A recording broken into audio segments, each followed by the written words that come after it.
कायदा आणि सुव्यवस्थेबद्दल आम्ही आमच्या चर्चेमध्ये बोलू।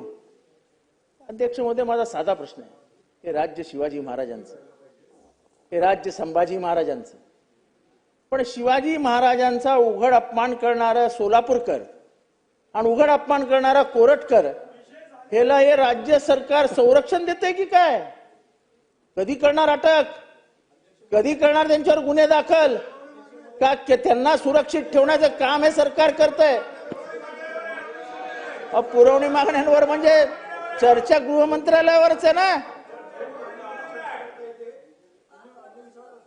नाही, माननीय सदस्यांनी त्याची मला वाटतं आपण ज्येष्ठ सदस्य आहात, पुरवणी मागण्यांवरती चर्चा करत असताना जी मूळ बाब आहे त्याच्यावरती चर्चा करता येते, अन्य विषयावरती चर्चा करता येत नाही अध्यक्ष महोदय। ते नाही विषयाचं।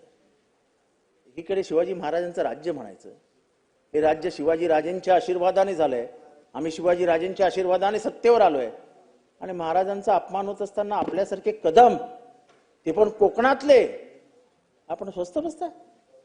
किंबहुना आपल्यातला असा तो कदम योगेश असा सूर्यासारखा तळपून बाहेर आला होता की सारा मीच जाऊन पकडतो, अशी कुठली ऍक्शनच होत नाही।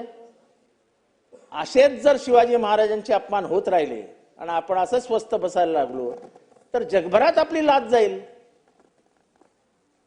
आपण ज्या जगामध्ये जाऊन सांगतो मी शिवाजी महाराजांच्या राज्यात नाही येतो, आपण काय जाऊन सांगणार की शिवाजी महाराजांचा अपमान होतो आणि आम्ही शांतपणाने ऐकतो? म्हणजे हात जोडून आपल्याला विनंती आहे, पक्षविनिवेश बाजूला राहू द्या, कुठल्या पक्षाचा आहे, कुठल्या जातीचा आहे, कुठल्या पंथाचा आहे, कुठल्या धर्माचा बाजूला राहू द्या, पण ज्या शिवाजी महाराजांनी 18 पगड जातींना बरोबर घेऊन या राज्याची स्थापना केली त्यांचा अपमान भले सोलापूरकरांनी करू दे, कोरटकरांनी करू दे, चला घाला त्यांना जेलच्या मागे।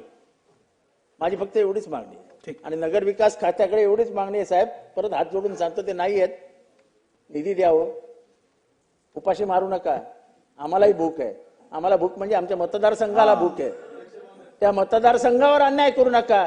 तुम्ही मंत्रिपदावर महाराष्ट्रासाठी बसलात, आपल्या निवडक आमदारांसाठी नाही, एवढं लक्षात ठेवा। आणि सगळ्यांना समान न्याय देण्याची भूमिका जी डॉक्टर बाबासाहेब आंबेडकरांची होती तीच तुमच्या जीव द्या, एवढंच बोलतो। बोलू दिल्याबद्दल आभार। जय हिंद, जय महाराष्ट्र, जय भीम।